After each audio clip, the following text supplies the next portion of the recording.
What's up, you guys? My name is Aubrey and this is my channel. So last night, President-elect Joe Biden released a $1.9 trillion stimulus package that he plans to try to have passed as soon as he goes into office next Wednesday. So in this video, I want to talk about what this stimulus package includes, what it means for you, and what it does not include. So let's get started. Now let's just jump right into it. So last night, President-elect Joe Biden and Vice President-elect Kamala Harris came out with a $1.9 trillion stimulus package that they are hoping to get passed shortly after they enter office. One of the things that I think that this stimulus package does, other than, of course, stimulating the economy and helping people in need, I think that it sets the tone of how President-elect Joe Biden is entering his presidency. He did a brief speech last night shortly after the stimulus package was announced, and in that speech, he talked about a number of different things, including bringing back jobs to America, including increasing the minimum wage, including providing resources to working mothers so that they can return to work, really kind of improving our infrastructure, improving our workforce as a country. It's not only, a way to provide COVID-19 relief, but also a way to just help the country in general. With that being said, let's dig into this exact stimulus package because there is some key points that will have a hugely positive effect on a number of Americans. Now, number one, and the most noteworthy one I would say, is the $2,000 stimulus check. Now, I did a video on this a couple of weeks ago, theorizing how I thought the $2,000 stimulus check would play out, whether or not we would receive an additional $2,000, so meaning $2,600 total in the last couple of months, or if it would be the difference of $600, bringing the total stimulus amount to $2,000. And it was that second guess. So in this $1.9 trillion stimulus package, there is a proposal for $1,400 stimulus checks in the form of a direct payment. So that way you would receive the difference of $2,000. So between the check that we are receiving now and that we've started receiving at the beginning of the year, that $600 stimulus check as of the last stimulus package that just passed, plus this $1,400, that would bring the grand total to $2,000 in stimulus direct payments. The guidelines of this $1,400 is still unknown. It doesn't really give a clear picture of that in the information that's been released, but my guess would be that if you qualified for the $600 payment that was just passed, and you would also qualify for this $1,400 as well. The next proposal in this stimulus package is probably what I would argue to be the most significant proposal in this package, and that is raising the minimum wage. As of right now, the federal minimum wage is set to $7.25, so $7.25 per hour, and if this stimulus package was to pass in its current form, it would be raised to $15 per hour, so it would be more than doubled. Now, last night in President-elect Joe Biden's speech, he did reference that Florida recently passed a $15 minimum wage in the state of Florida, and that's saying basically, like, if a divisive state like Florida, where their views are pretty divided, if they can go ahead and come to an agreement on a $15 per hour price point, then the entire United States can do so as well. Now, there are a number of things that we don't know yet about this $15 per hour minimum wage. We don't know if it will apply to restaurant workers, if it will apply to people who aren't having a typical pay structure, like people who work off of 100% commission. We don't know exactly how that process will work, but there's a lot of arguments to be made that raising the minimum wage is long overdue, and I think it's a pretty big significant change and a pretty big significant shift for this proposal and for a $15 minimum wage to be proposed in this package. So it'll be interesting to see how lawmakers respond to that. Next is increasing the federal unemployment boost from $300 to $400 per week. So as you guys know, with the CARES Act that was passed last March, people who were unemployed got an additional $600 per week from this federal unemployment boost. Well, that expired in the fall. It was then re-implemented for a little bit under an executive order from President Donald Trump, and then it expired again. Now, with this most recent stimulus package that passed over the holidays, this boost has come back in the form of a $300 per week unemployment boost.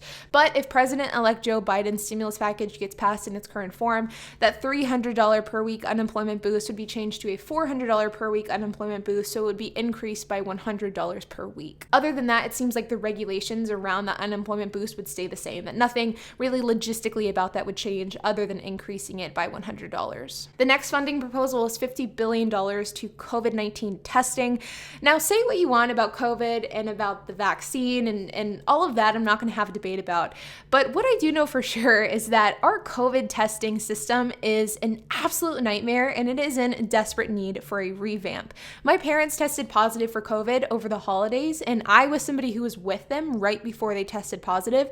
So of course I wanted to get tested to see if I also had COVID so that I could quarantine appropriately, and I could not find a test anywhere. I mean, nobody in my city, nowhere even remotely close to where I live, was offering COVID testing to people who are uninsured, because I don't have health insurance, I don't have a doctor, and so I wasn't able to get a test through my doctor or through my health insurance because I don't have any, and I could not find a test anywhere. There were a number of places that were promoting tests for the uninsured, and then whenever you called them and you asked them for a test, they didn't have any time slots available. So I really sympathize with people who need to have a test for work, who need to have a test in order to go back to school, and they're not able to get one because they don't have health insurance. I mean, I'm fortunate because I work for myself, I work from home, it's easy for me to quarantine, but there's a lot of people where that isn't the case. And so our COVID testing system needs a big revamp. At least that's what I've learned from personal experience and needing a test in the last few weeks and haven't been able to get one.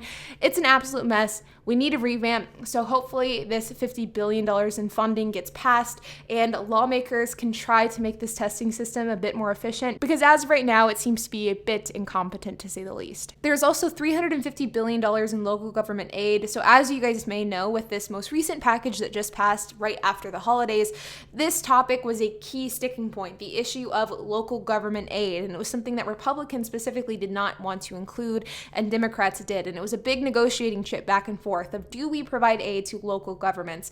And ultimately they decided to leave it out of the bill as a whole. So with this last bill that just passed, there was no local government aid included. And so it seems as though President-elect Joe Biden is trying to make up for that a bit by providing $350 billion in this newest stimulus proposal. There's also an extension on the foreclosure and eviction ban until September as well. $20 billion being allocated to COVID vaccines. Now, as you guys may know, the COVID vaccine has been proven to be a bit inefficient, to say the least. There's been a lot of delays from, getting the vaccine from the manufacturer to then transporting it to the facilities where it's going to be distributed. And it seems as though where the big bottleneck of this isn't from getting it to the manufacturer to the distribution to where it's being distributed. It's instead getting it from where it's being distributed into people's arms. So that has proven to be quite the issue since the vaccine started being implemented, and hopefully this money would allow for, the vaccine to be able to be distributed more efficiently. Now, I'm no expert in vaccines, so I don't know what really an efficient distribution process would look like, but I know that there is talks of doing mass vaccination events in stadiums and large venues, of course, having vaccines at your local doctors and CVS and Walgreens and things like that. So hopefully, if this was to pass, there would be funding allocated to this effort to make the vaccine distribution more efficient. And really the last significant item in this proposal is in regards to a child tax credit. So for those of you who don't know what a child tax credit is it's a tax credit that you can get whenever you have a child or a dependent. Now, historically speaking, this has been $2,000 per dependent child, and you can do this until that child is 17. But in this stimulus package, it changes that $2,000 price point to $3,000, and that is fully refundable as well. Now, I would say most notably that's missing from this stimulus package is the student loan forgiveness. Now, this is something that President-elect Joe Biden's team has said that he's still putting a pretty intense focus on, and just because it's not included in this package doesn't mean it's not going to be included in the future. In fact, President-elect Joe Biden and his team have already said that he's going to have two big proposals come out within the first 100 or so days of his presidency. This is the first of those two, and the second one is expected to be coming out in February around that time frame. And in that second bill, we are expected to see something on student loan forgiveness. So just because it's not included in this most recent one does not mean it's not going to be included. It just means it's not included right this second. Now, as far as when the stimulus package is going to pass, I think that if we've learned anything from 2020, it's that government does not work efficiently, and no matter what's happening, they never have a true sense of urgency. And I think that the same will remain true even now in 2021.